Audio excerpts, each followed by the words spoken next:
Gory, what a hell of a way to die. Gory, gory, what a hell of a way to die.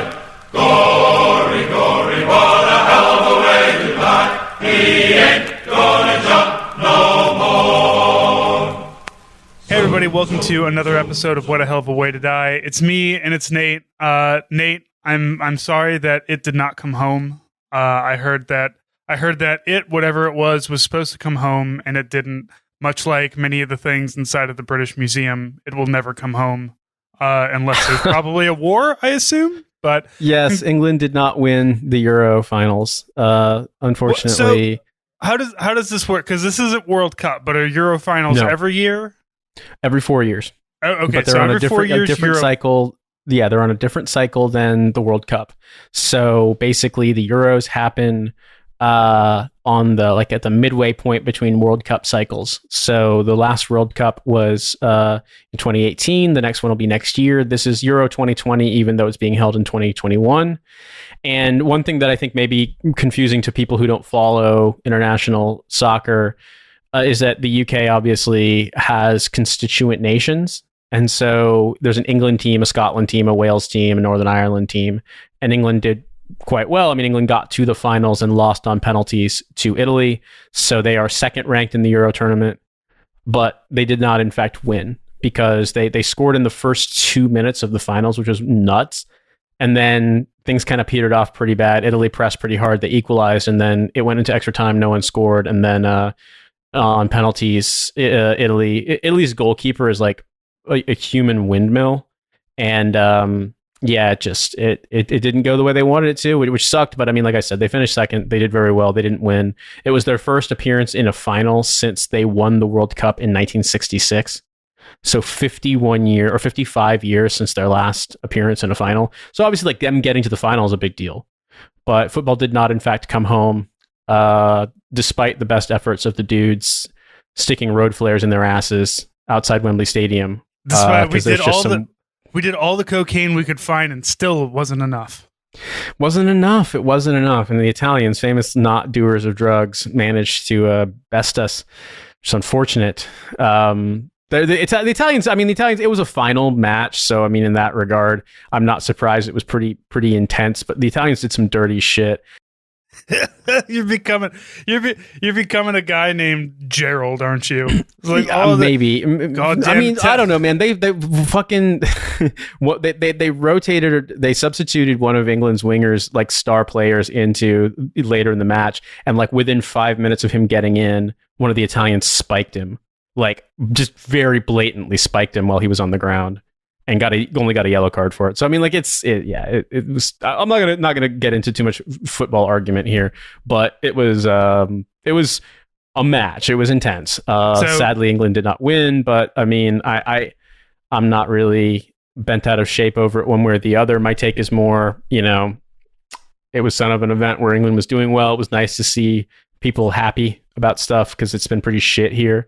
The England squad are actually like very nice guys. Like they seem like very, very nice people, and their backgrounds represent the way people actually live in England, the way working people actually live in England these days, and like it was nice to see. You know what I mean? I wanted them to do well. I wanted the squad to do well. I didn't really give a fuck about England as a national identity or as the sort of England fan thing.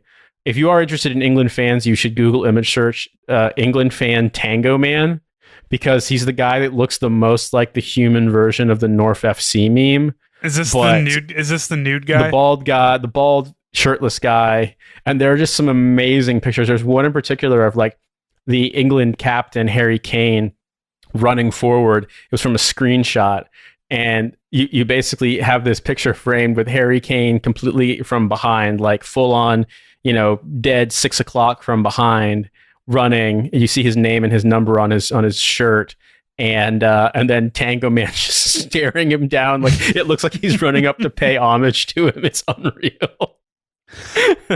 So yeah, that guy is real. That kind of guy is real. But so now that the Italians have won, the Pope's team has won, all the Anglicans now must convert themselves back over to Catholic, as is the rules of Euro Cup football. Exactly. Fine, England has to get more racist somehow. more racist, more pedophilia, just more anti-migrant. Yeah, exactly. More American. You guys are finally doing it. More corrupt too, because Italy, woof, wild. So yeah, man. I mean, it's been interesting, but I was rooting for England because I wanted to see. I love how, like, there's so much. The British nationalism is waving a Union Jack until this came along, and then like everybody broke open the in case of football, like, glass thing, and then pulled out flags for England. Like, I was surprised how many people just had like England flags around. Just like, fuck the rest of you countries. It's England time now, not Great Britain time, not the Commonwealth. Fuck all y'all. It's now England time. Here's our dipshitty flag, which is a white flag with a red cross on it. Like, isn't that Finland? Like, come on, what are you guys doing? No, Finland is blue and white. Finland is a blue cross on white. Just saying, I expected better out of a country that fucking laid its dick down across the entire country. The flag just looks really lame, is all I'm going to say. Well, yeah, I mean, but then the Union Jack is just a combination of the British, the English, Scottish, and Northern Irish flags. That's why it's all, it's a 90-degree cross and then a 45-degree cross, because the Scottish flag is the St Andrew's cross is like an X, style 45-degree angle cross with a white on blue. So you combine that with the England flag, and then the Northern Ireland flag is like a Scottish flag, except it's red and white like the English flag. And that's what you get. Yeah, the big hot mess of the butcher's apron, the Union Jack. But yeah, it is weird to see. In a way, British nationalism feels really put on and artificial. And then when football stuff happens, and the constituent nations kind of root for their own teams, that's at least a little more. But I mean, ultimately, somewhat put upon too. One of the things that I find very interesting is that you have this. I mean, it sucks. It's bad. It's interesting in a bad way. But you have this dynamic where these are English players born in England, raised in England, trained through the youth programs in football in England, playing for the England team, but they're black or mixed race, and English nationalists are fucking dicks about it. And it's like, they're our boys when they win, but they're not actually English if they lose. And it's like, British as an encompassing sort of demonym for all the different ethnic backgrounds, people who live here, is not super inclusive, but it's more inclusive than English. That's the thing. And I would say the same with, you could say that about all the sort of what was formerly called the British Isles, in Great Britain and all of Ireland, that like to varying degrees, there is like insane racist nationalist pushback against the idea that growing up in a place and being raised in a place makes you of that place, even if you do not just have the same skin color as, the majority of people in that country. And America goes through throes of that too, but I think the position that you can only be American if you're white is less universally adopted, or perhaps to a lesser degree. I mean, I know there's plenty of white people in America who think that, but also America's history is one of, it's just been different. This country, England, had lots of people who are not white here since time immemorial, but they've created this sort of like ISIS level delusional fake golden age about England where everyone was white until the bloody foreigners came here. And it's like, that's not the case. It's never been the case. You can watch footage of miners' strikes and, or just like slice of life stuff from the north of England in mining villages. And there's black people there in the, late 1800s, early 1900s. There's been South Asian communities in London since the 1700s. There's been black people in this country since Roman time, Jesus. Since Roman times, Right. and there's been and since the existence of the United Kingdom of Great Britain and Northern Ireland, which was created in 1707, there have been black British people living in Britain. Most of them were either freed slaves or people who were free black people who left the United States when the United States became independent and moved back to Britain. So they were, royalists. Some of them went to Canada. Some of them went to the United Kingdom. And then since then, so I'm saying since time immemorial, there have been non-white people in this country. Since England was created, since Great Britain and Northern Ireland was created in the 1700s, there have been black people here. So it's a complete fucking fiction. And like, I know this because I can read, and I'm not an idiot, but that's obviously like not the way that stuff is popularly portrayed. And this is still a country with like a, Midwest Rust Belt state demographics of white people. So you get a lot of fiction and a lot of this like really hung up on identity stuff. And to me, I think, well, we're heading towards a political future where the United Kingdom breaks up.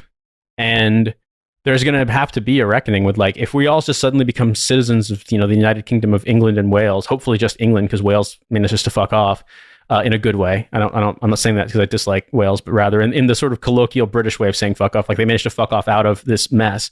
Well, then we're all English citizens all of a sudden. It's like, well, you're going to have to come to grips with the fact that being English means being from England. It doesn't mean white. Because I'm not English. My mom's English. I'm not fucking English. Like, I don't have any cultural link to this place other than I live here. My mom was born here and moved to America as a child. Like, it's all foreign to me. It's not my home. Maybe it'll become home if I stay here forever. I don't know. But like at the end of the day, like you cannot listen to me and I cannot present to you my attitudes and viewpoints and be like, oh yeah, this guy's English. No, I'm fucking American, like flat out. And a guy like Marcus Rashford or Jadon Sancho or Raheem Sterling, like they were mostly born and raised here. Raheem Sterling was born in Jamaica, but he grew up here. He moved here when he was 5.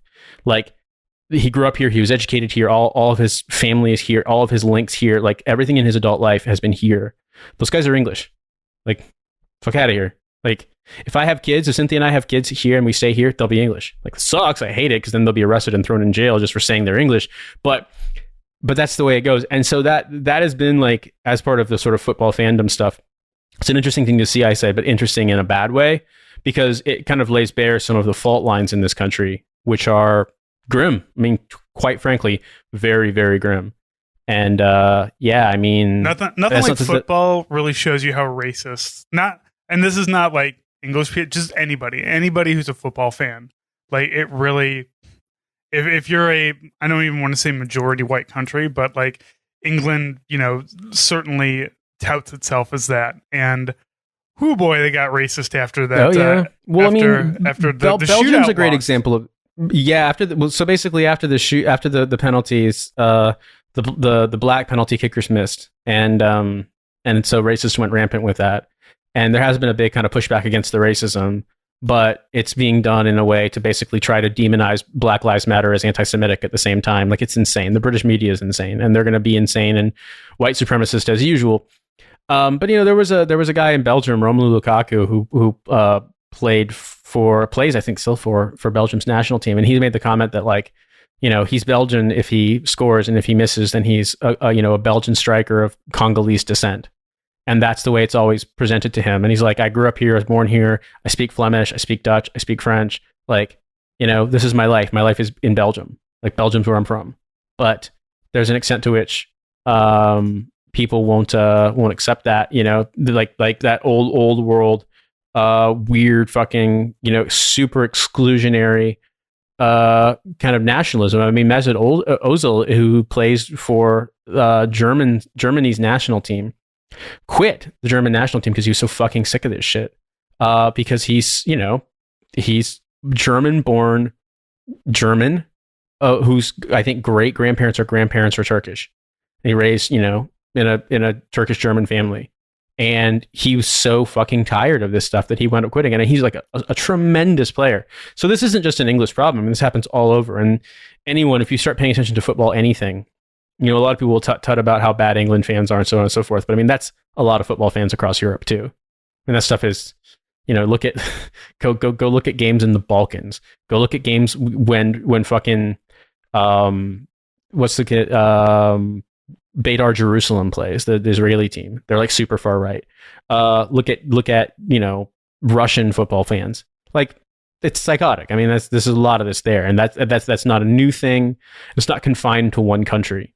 So I think it's a little bit more complicated. It's just that, it's just England's got some fault lines right now. It's sports fans. Yeah, you just see it in England because that's just what we see. That's what's presented to us. But pretty much every country is insane. Italy is probably also on fire right now. But people love to be happy or sad about sports. Like, really, I gotta say, like, if we really want to defeat nationalism, I'm gonna say the most unpopular thing ever. But if we really want to defeat nationalism in every country around the world, we just need to ban sports on a competitive level, or at least a professional level. Like, then you have no pride. That's where most people get their pride in their country, right? It's just like our country beat yours or my team beat yours. Like, it's always a competition thing. If we just ban that shit outright, maybe this stuff wouldn't happen, or we'd find new ways to do it. But also, I just don't really care for sports, so I don't care if they go away. I'm just going I actually like watching football, I'm not gonna lie, or European football, soccer. American football, yeah, too. I mean, like, I grew up watching the Colts lose all the time and then win randomly in 2007. I really like basketball. I just don't follow basketball because here in the UK, the time zone difference would make it impossible to watch stuff live, and also there's so many games in a regular season in the NBA. But I mean, I have very fond memories of watching, the Pacers against the Bulls or against the Knicks or against the Lakers. I remember watching the NCAA. It wasn't the NCAA finals. It was like a regular season game, but between Illinois and Indiana, when Illinois was ranked number 1 and Indiana was ranked number 3. And it was such good basketball, like so fun to watch. Genuinely, like, got flashbacks to being a kid and watching the Pacers, or like being in public doing normal stuff and then everything stopping because there's a Pacers game on during the championships, and like everyone just stopping what they're doing at their jobs or shopping or whatever, and just like going to the nearest TV to watch it. Like, those are interesting, experiences. And I actually do enjoy some sports. I'm not like an obsessive, stat tracker. It doesn't get you all racist. No. And quite frankly, like, I mean, it sucks that England didn't win, but I wasn't like really personally invested in it. I wasn't, I was just like, well, it'd have been nice. It'd have been nice. Yeah, it would have been kind of cool to be here when that happened. Although I wouldn't necessarily want to be in the crowd of guys sticking road flares in their asses, but it's at least cool when something like that happens. And also, I think we would have gotten a bank holiday. This is how we know you're an officer. If you were an enlisted guy, you would have had a Roman candle right up your butt. Like, not even the finals, man. Like the quarterfinals, road flares up your butt. And that's just, that's just good celebrating right there.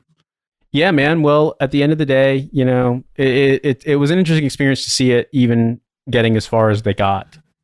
And all I can say is, yeah, it didn't come home, but there's a World Cup next year in fucking Qatar. We'll see how that one goes. And this was perhaps an opportunity to see a little bit about England, a little bit about Europe, for those of you who are not on this side of the Atlantic. And yeah, I mean, there's plenty of crazy stuff going on in America that we can talk about too, quite frankly. So I don't want to feel like I'm ganging up on my adopted country of England, because, for instance, I've heard a couple of things. I've heard there's been some heat waves. I've heard that you were able to buy legal weed. And I saw some videos of people dropping fish out of a plane and restocking natural lakes that way. And I thought, I had a lot of feelings about it, but more than anything else, I just watched the video of the fish falling, like ASMR. Yeah, I feel like that has been a thing that I've seen often. Like that not that specific video, but I've seen the fish stocking, and every time it comes around, every time one of those videos comes up, it's just like, yeah, it turns out we could just chuck fish out of a plane water tank, and they hit the water, and it's fine. They're perfectly fine. There's nothing you got to worry about. Most of a high survivability rate, extremely high survivability rate. So fish more resilient than you thought, I guess. Now, it is interesting. They have to do this because like around where I live, we have fishing ponds in our parks and everything, and they're restocked by the Missouri. I think the Missouri Conservation Department goes and restocks. So and what that is, if you're not an angler, if you don't do fishing inside of cities like this, basically these lakes aren't, like the lake at my local park, which is surrounded by concrete and has a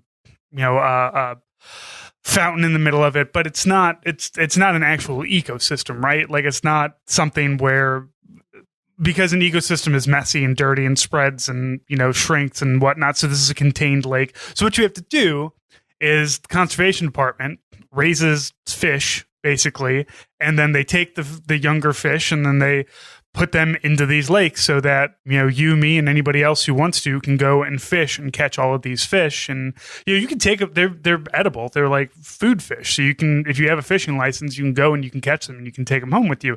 And it's great. There's a lot of I think it's great that there's fishing opportunities inside of the city. Whenever I go to our park, especially during the nicer days, there's always like 3 or 4 dudes hanging out around the lake. They got like 2 or 3 fishing poles in the thing and just hanging out, drinking a beer and relaxing. So the video is them doing just that, but you can't get a truck up those mountains. So people will go up there and they will fish those lakes, but you can't get a truck up there. So they're just like, well, the easiest way to do this, like the stock truck, the easiest way to do this is have a stock plane. Though my question would be like, who came up with this idea the first time? And like, just the knowledge of how like ideas go in general, right? Like you usually start with like, we want to do X. What are the ways that we can do X? And usually the first things you come up with are incredibly stupid and dangerous because that's just the nature of brainstorming. But, they actually did it. And then they found out that it worked. They're like, what if we just chuck, the fish out of an airplane into the lake? Would that work? Turns out, yes, it does. So we have this these videos and these lakes that are being stocked with fish just being chucked out of an airplane like it's a Humvee being dropped off to the special forces guys. It just kind of rules. It's very weird things like this sort of nature with mechanical assistance videos tend to attract huge followings just because there's something weirdly peaceful about them. The fish tube was one, the fish that got like to get fish over a dam. I think it was they created like a pressurized tube to like suction them over. Yeah, but the fish gun. Yeah, but this also to me, I was just thinking about this. When I was in Alaska, my brigade, I believe, or USARAC, U.S. Army Alaska, got stood up to provide material assistance to the Gulf Coast because they were doing the cleanup for the Deepwater Horizon spill. And, they had like buoys. We had a bunch of oil cleanup stuff up there because of, the legacy of the Exxon Valdez spill. And they, sent people down with pallets of buoys and shipping containers like tricons and stuff with cleanup equipment and that kind of stuff. And they sent people down to provide it. And I remember thinking to myself, like, if my deployment was like going out to help fix environmental disasters, I think I would really enjoy that a hell of a lot more than going to do imperialism. And should have joined the Peace Corps, bitch. Yeah, except the Peace Corps doesn't do that. Nobody does that, as it turns out. Yeah, even the National Guard. You join the National Guard to help your state, and all of a sudden you're in Iraq. Like, this isn't a flooding. Yeah, the Peace Corps. I mean, I know people who've been in the Peace Corps. My grandparents actually went in the Peace Corps after my grandfather retired from the Army, and they spent 3 years in Botswana and 3 years in St. Lucia. And I mean, mostly they like taught English. I won't shit talk the Peace Corps too much, but to me, it was more like deploying all of the material resources that you could to, assist a problem, like fixing an environmental problem. Like that seemed a much better allocation of resources, even when you catch a fleeting glimpse of it, than what we actually did. So when I see stuff like that, I'm always like, oh, I wish I could do more of that. I don't know. I wish I could. Tom Cotton recently conducted a study on how woke the Navy is. That's possibly useful. Yeah, exactly. Yeah, I believe that he found out the Navy is too woke and will never sink another fleet, which is incorrect because we're very good at sinking ourselves. I was going to say, we will in fact sink a fleet. It'll be our Pacific fleet sinking itself. We'll have Zumwalt class destroyers that break when they get wet. Yeah, we're gonna Pat Tillman I-Corps by accident. Fuck, Francis. I hate to change the subject abruptly, and I'm not doing it just because of the Pat Tillman joke. But I'm wondering, you had a story about buying legal weed, and I wanted to hear about it. It's not really a story, man. I just finally I'm 38 years old and I've been back on smoking weed since the pandemic began, when the Army's like, you don't have to come in for drill anymore. And I said, cool. That means you can't drug test me. And I was really kind of like, that last year in the Army was really like mentally dragging for me. Like the pandemic was very helpful for me to not have to put on a uniform once a month and go in. I could just like get day drunk at my desk in my office and make $400 a month. It was really nice. But yeah, I went through all of the processes to get my medical card in Missouri.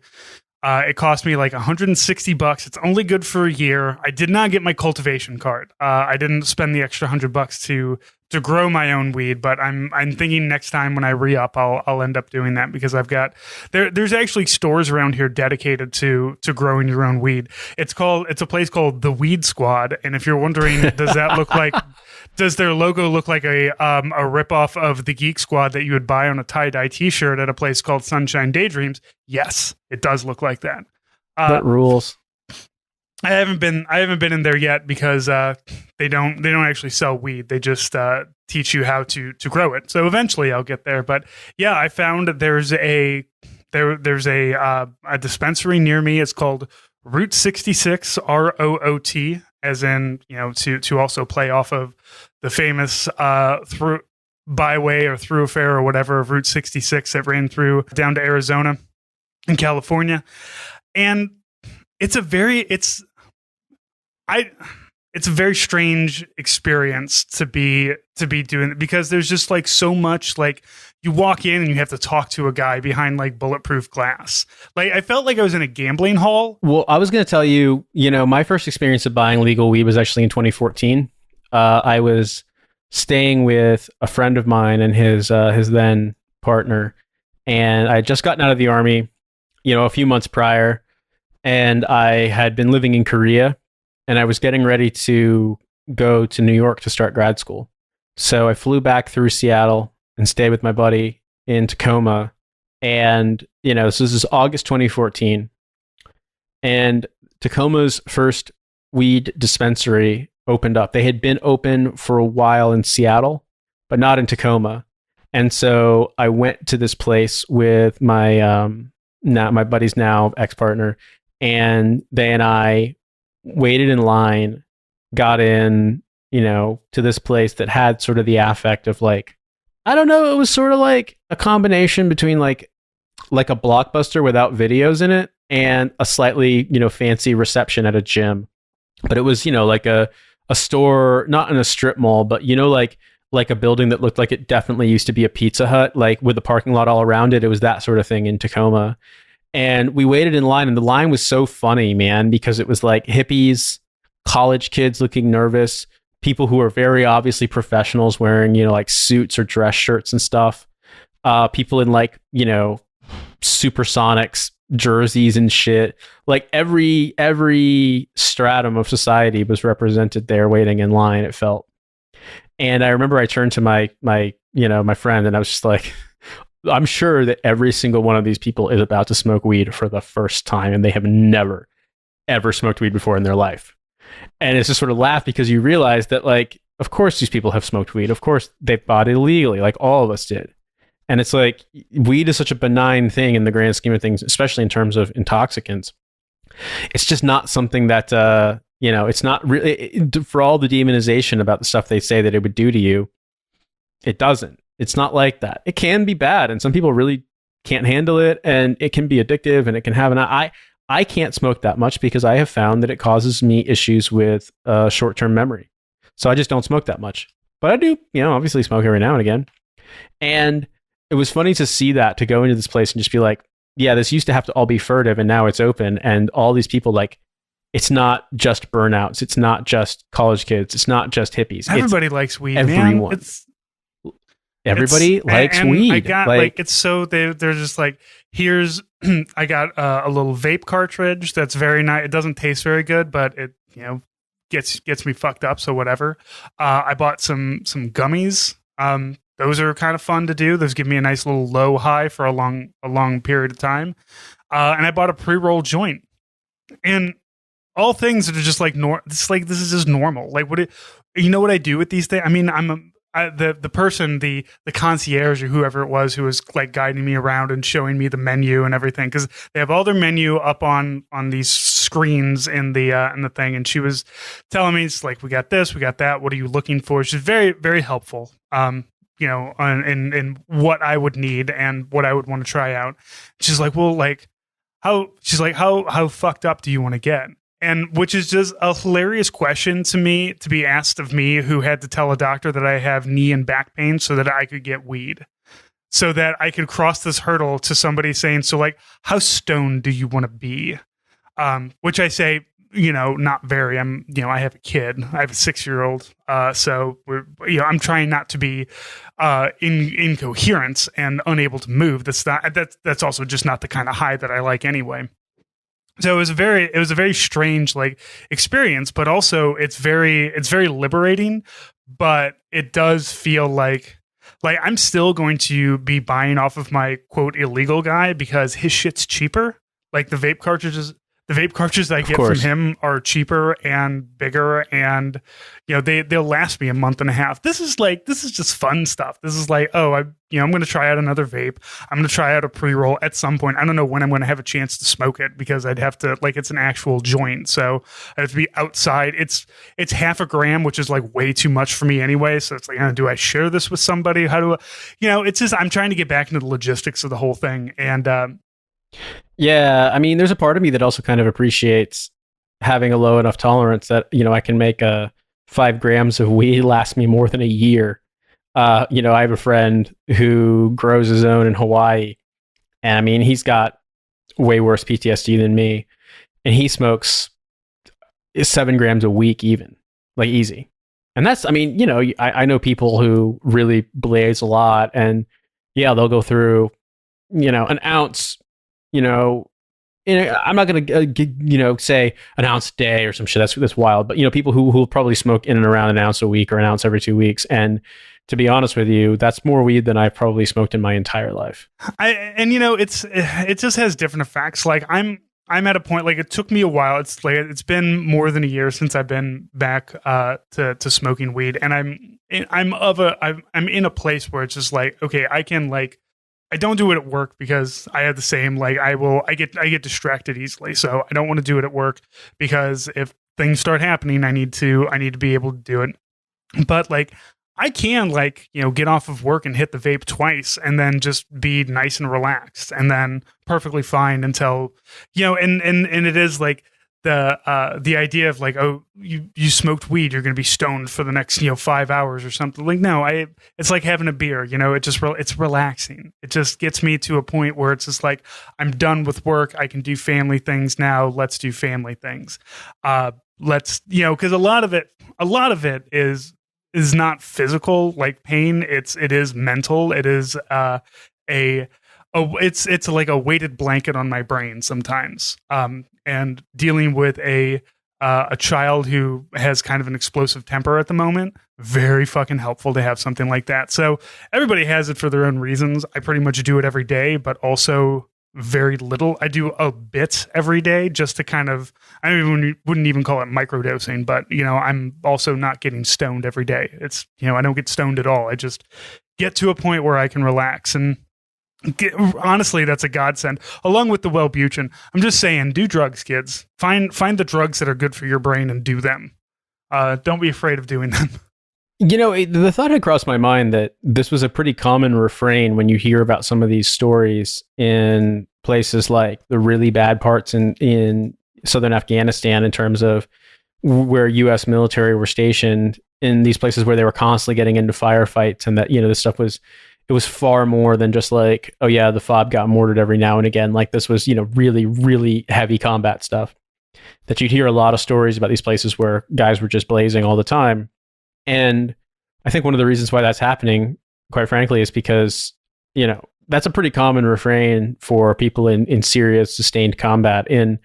I remember reading this in James Jones's book, The Thin Red Line, that one of the things that he experienced as a young soldier on Guadalcanal was the soldiers would get the cooks to leave the liquid in the like fruit cocktail cans that they got for like their mess rations, because where the cooks were like making, like whatever for chow, and they would let them keep the fruit cocktail syrup, and they would make like hooch out of it.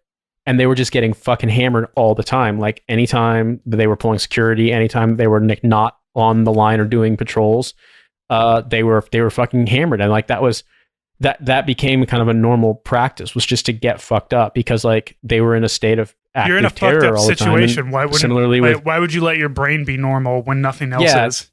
Yeah, and so similarly with weed. I mean, I'm not surprised how many people I knew smoked weed in combat. I didn't, because I was a Boy Scout, but I had it offered to me all the time, and it was very easy for enlisted soldiers to get it, where I was at least. And so there's a part of me that's sort of like, weed can bring problems with it. Absolutely. Everyone who, in my opinion, everyone who grew up in the Midwest knows someone who, we used to use an expression that's extremely out of date, and this would be considered a slur, and I won't use it anymore. Not a racial slur, but a mental health slur. But everyone who grew up in the Midwest knows what I'm going to say. And they smoked themselves to a certain state. Put it that way. Everyone knows someone who peaked too early on weed and got really into it when they were young. And like, it does have negative consequences when abused. And I would make the argument, I think I've said this a bunch on this show, that I think, the concept of I'm literally always high is not that different than the concept of always being drunk. And we can look at one and say that is absolutely addict behavior. That's not healthy. I think it's fair to say the same, even if like the health consequences of always being high aren't as severe as constantly being drunk. Does that make sense? And so to me, but at the same time though, like weed helps me relax. It helps me sleep.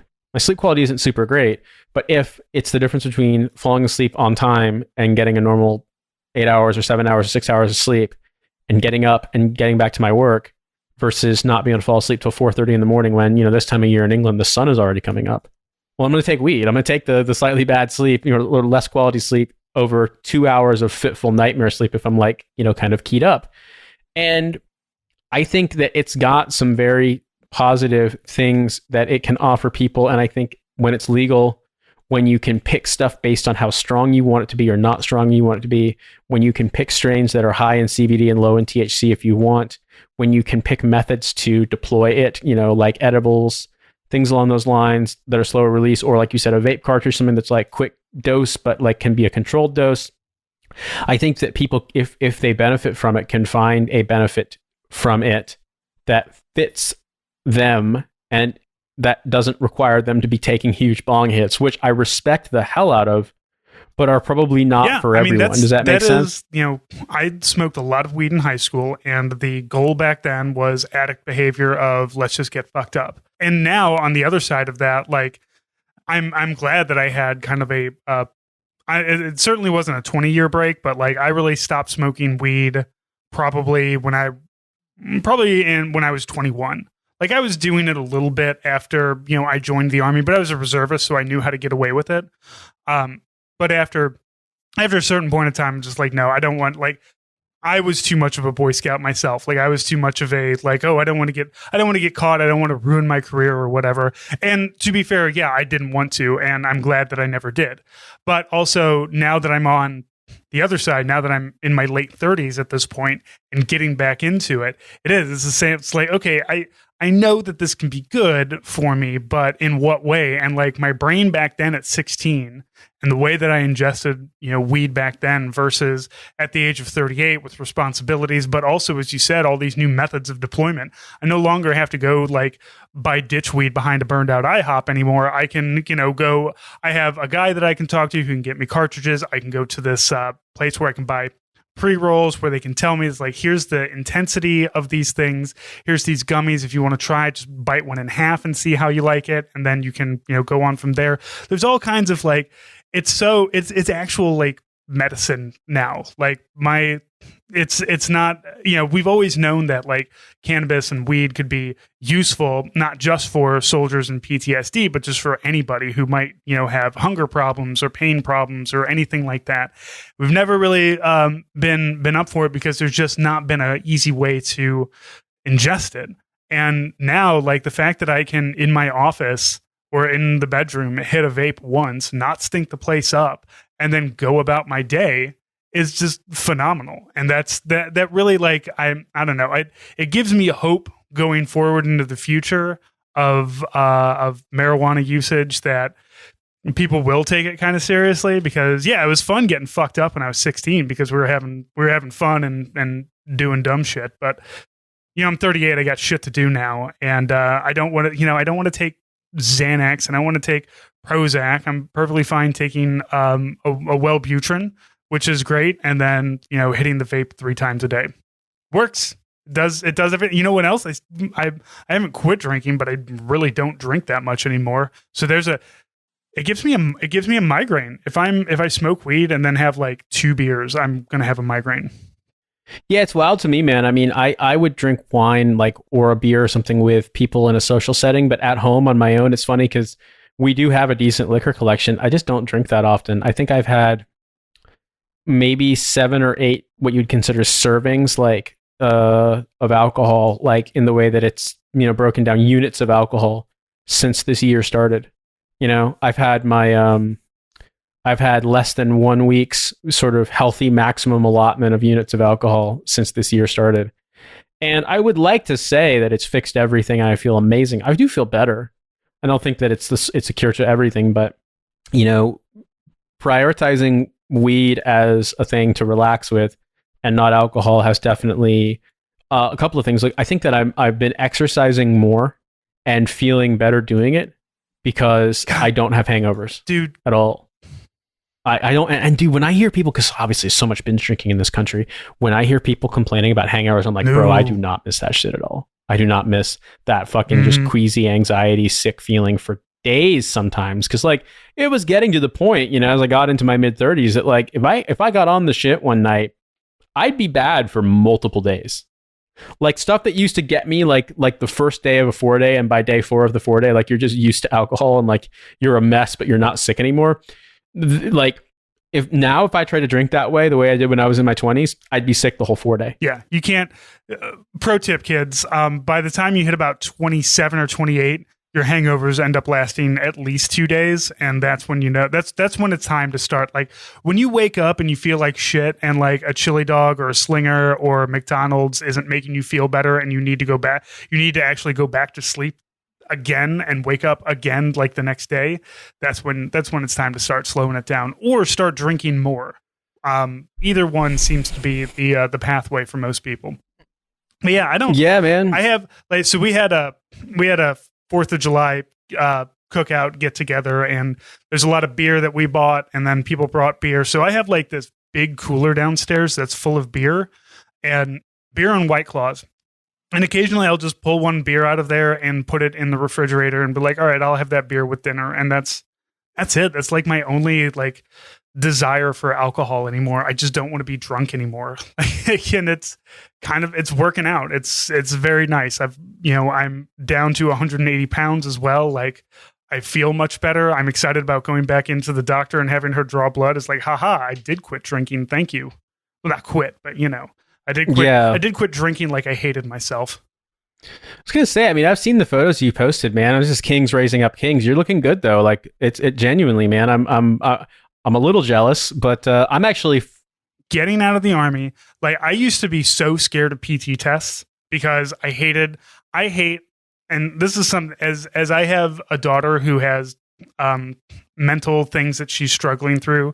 My wife and I have been noticing like, oh, here's the struggles that we've had that we just like learned how to deal with or moved on from or any of those things. And I found out I hate tests. Like I hate tests of any kind. I don't want, because there's just too much pressure on me. I feel bad if I don't know something. I feel stupid if I don't know it. But also the problem with the test is that there's nobody there. Like if you get something wrong, I feel like you should have somebody explain it to you, not just like you got 80% of these correct. Good job. It's like, okay, but what about the 20% that I got wrong? Like, can we talk about those? So the APFT was always a nerve-wracking thing for me just because I didn't want to fail. And I was always scared of failing. And to be fair, I failed quite a bit because I was fat and out of shape in my 20s because I drank a lot and I didn't really exercise. So, But man, out of the Army, like I enjoy going to the gym. I enjoy running. I enjoy doing all these. I could probably pass a PT test no problem at the age of, fucking 38.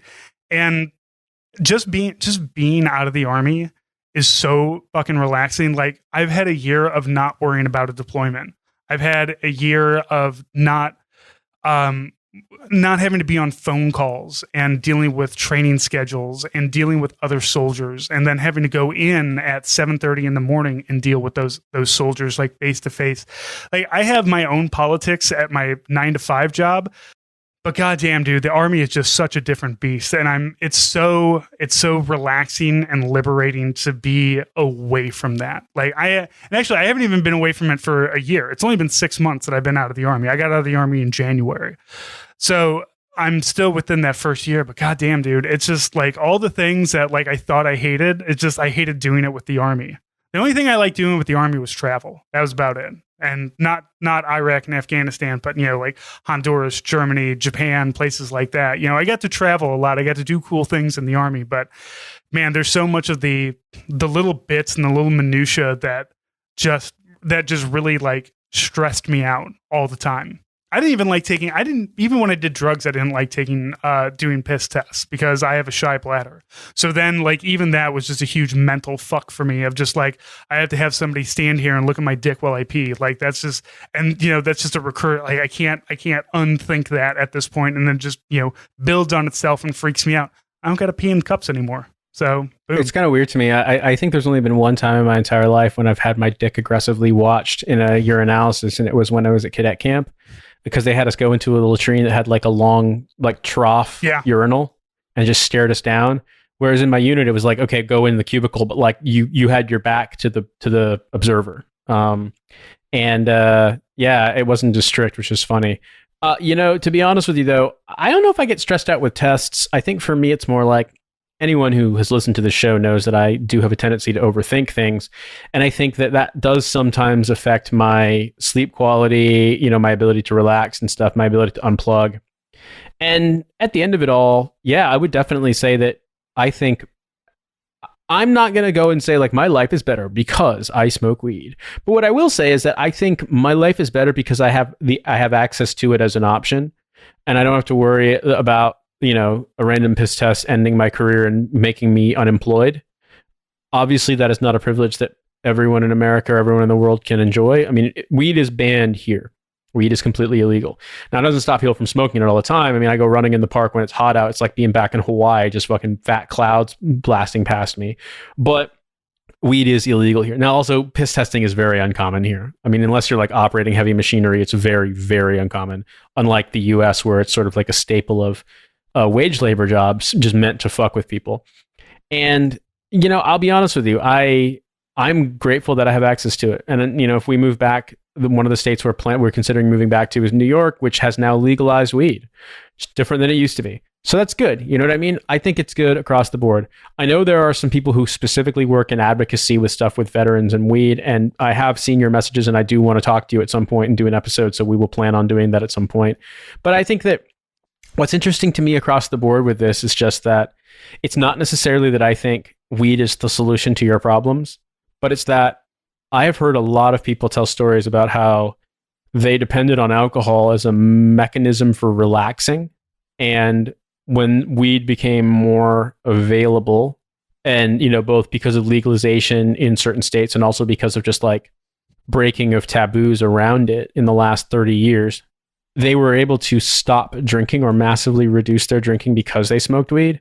And I'm not saying it's a panacea. I'm not saying that it can't be problematic if it's done to excess. Anything can. Anything can. It's just another tool in the toolbox. It's another exactly. And I'm grateful. Like I'm grateful to have it, but also I'm one of those people that is probably pretty small c conservative in my usage of it. I broke my piece by mistake, and I had to actually buy a bong, and like it arrived in the post today.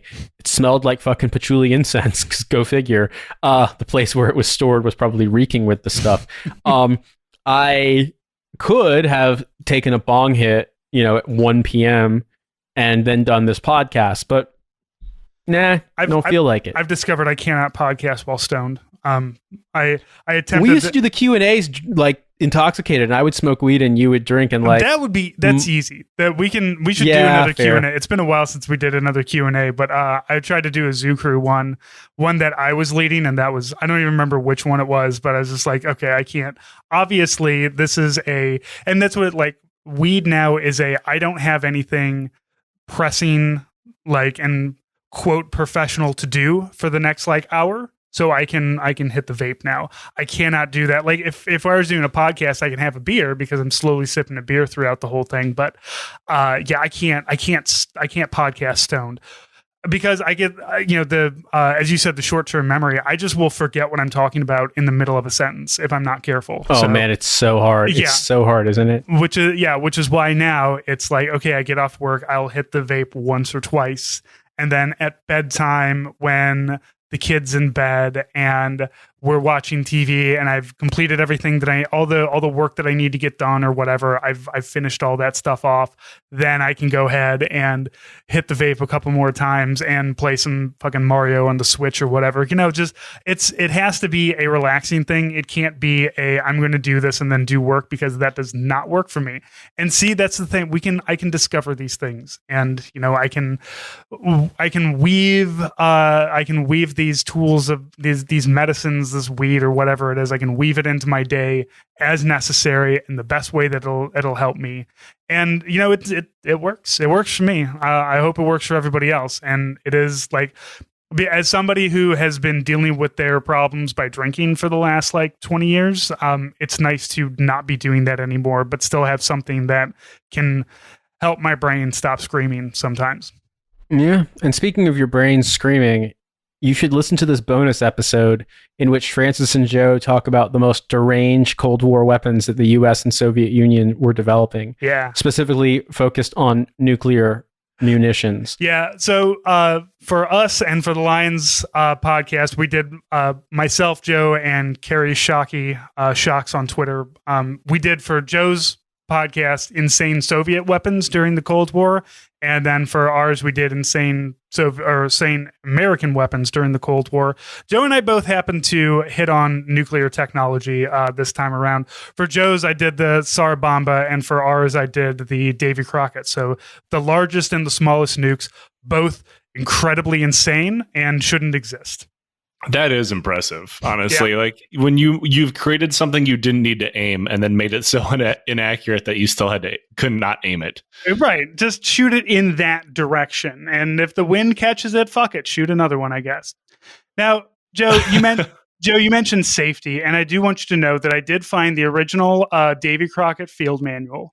And safety is important. And there is at least one page of it in here. There's that's the bare minimum of OSHA safety I would require when it comes to firing a nuclear weapon of 20 feet in front of me. Yeah. Yeah. So these are the general safety things. We'll go through them, and keep in mind, we're talking about a literal nuclear weapon that is armed by a person who's an enlisted soldier. Like a PFC learns how to arm this thing. So you've seen the PMCS magazines, right? When it tells you how to like, yes. I really wish there's a Davy Crockett, like an anthropomorphized nuclear weapon with like big Iago eyes or whatever. And it's like sitting there crying. It's like, my fuse can't be lit. It's like, yeah, somebody got you into the mud. Don't worry, Davy. We'll get you flying again.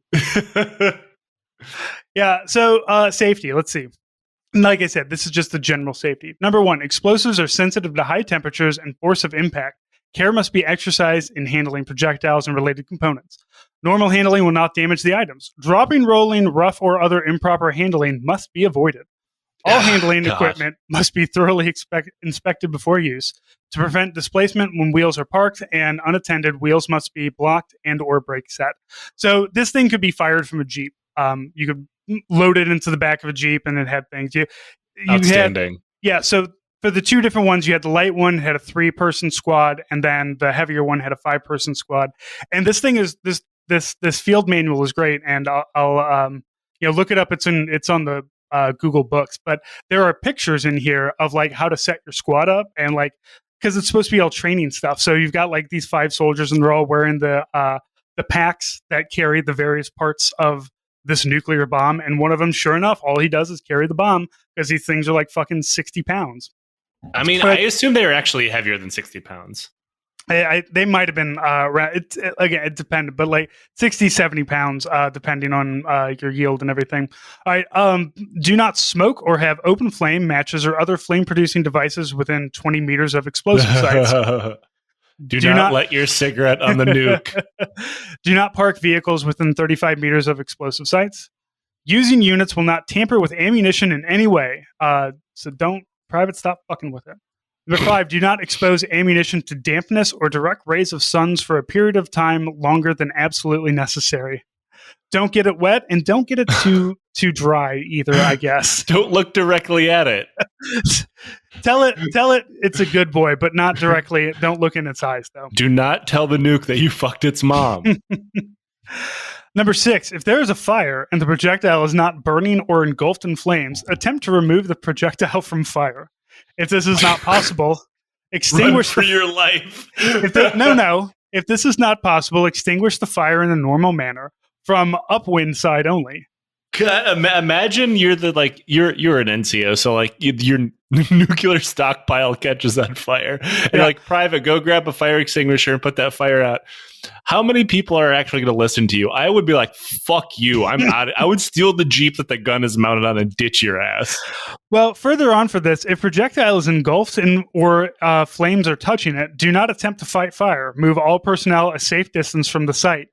But what is this distance? What they don't say what a safe distance is when your nuke is on fire. I don't know, roughly the size of Ukraine, I think. Number 7, if I remember correctly. Number 7, lift projectile with knees bent and back straight, so thigh muscles may assume greater portion of load. Where possible, obtain assistance. Lift with your knees, not with your back. Don't throw your back out while throwing out the nuclear bomb. How'd you throw your back out? I was wearing body armor for too long. How about you? Oh, I lifted the fucking tiny nuke like an idiot and fractured my vertebrae. I wonder if you could get part into the Atomic Soldier like fund for that. Like you get that radiation money because it's like, oh, did you get irradiated? Technically I got hurt because of a nuclear bomb, but it's because they threw my back out picking it up. That's the only good way to get hurt by a nuclear bomb, actually. I bet you also get a Purple Heart for that. My nuclear Purple Heart. I hope so. It's a heart, but with instead of the saint that's in the middle of it or whoever it is, it's the mushroom cloud. Do not carry projectiles in such a manner as to obstruct the carrier's vision. So don't wrap your arms around it and then look around the bomb, you dummy. Do not fuck the bomb. do not lift projectile higher than necessary, nor allow it to remain suspended longer than necessary. You can't do any punishment with it. Like, just hold up the nuke, private. Hold it up. Oh my god, that would absolutely be that would be a drill sergeant thing. It's like, hold the nuke, private. Don't let that nuke fucking hit the ground. You're gonna wipe the whole goddamn base off the map. Private, don't let my nuke touch the ground. And you know they're gonna take on fucking PT runs in the morning. Like, someone's gonna have to like shoulder carry the goddamn nuke. This is why you can't give soldiers anything. Or if you end up losing the nuke, you have to carry a giant version of the nuke around. Number 10, keep inflammable liquids clear of ammunition sites. Number 11, unless authorized, do not handle nor transport projectiles outside tactical site or storage facility during darkness or during the approach of an electrical disturbance or storm. So no nighttime in the dark of night in the thunderstorm will you abscond with the nuke. I mean, honestly, we're getting closer and closer to like, do not taunt the nuclear weapon. All right, when moving, avoid fires along the route if necessary. Reroute ammunition vehicle. Why does that need to be written? You should do that regardless. Why does any of this need to be written? Don't steal the nuke. Don't fucking hit the nuke with a hammer. Don't drop it. Like, no shit.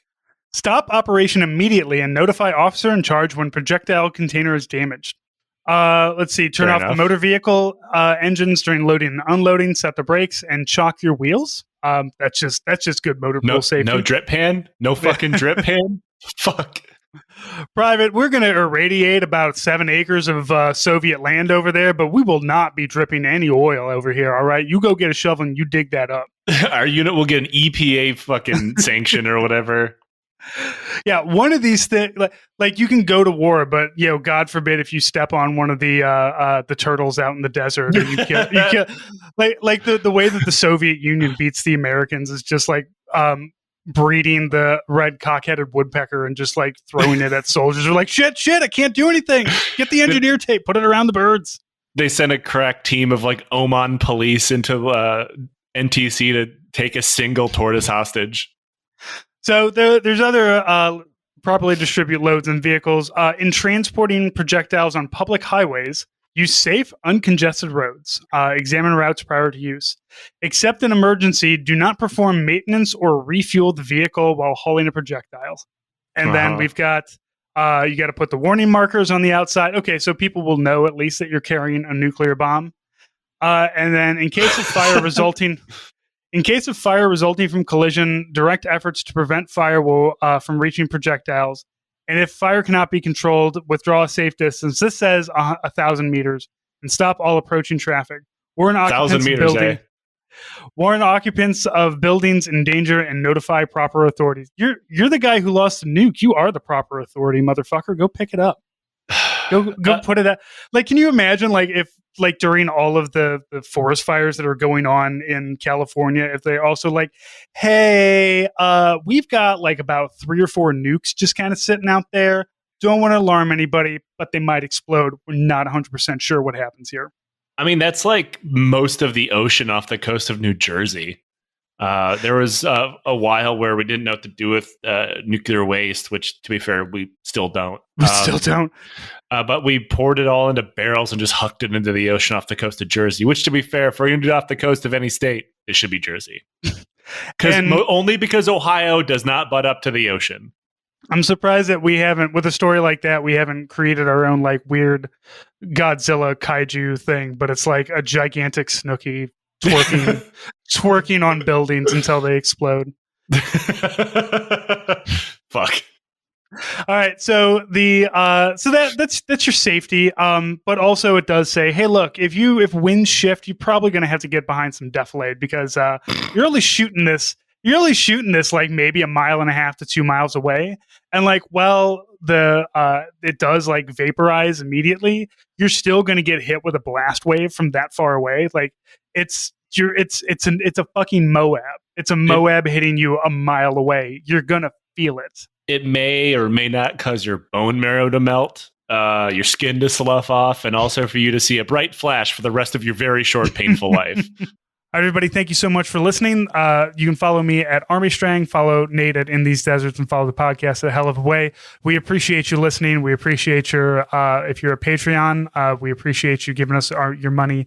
And if not, we appreciate you listening. We're always happy to put these episodes out once a week and have these conversations with you. So if you have any feedback, anybody you think you might want to hear on the show, you can email us at sergeantjoker@hellofawaytodie.com. So, and for Nate, we'll talk to you next week. Yep. Take care.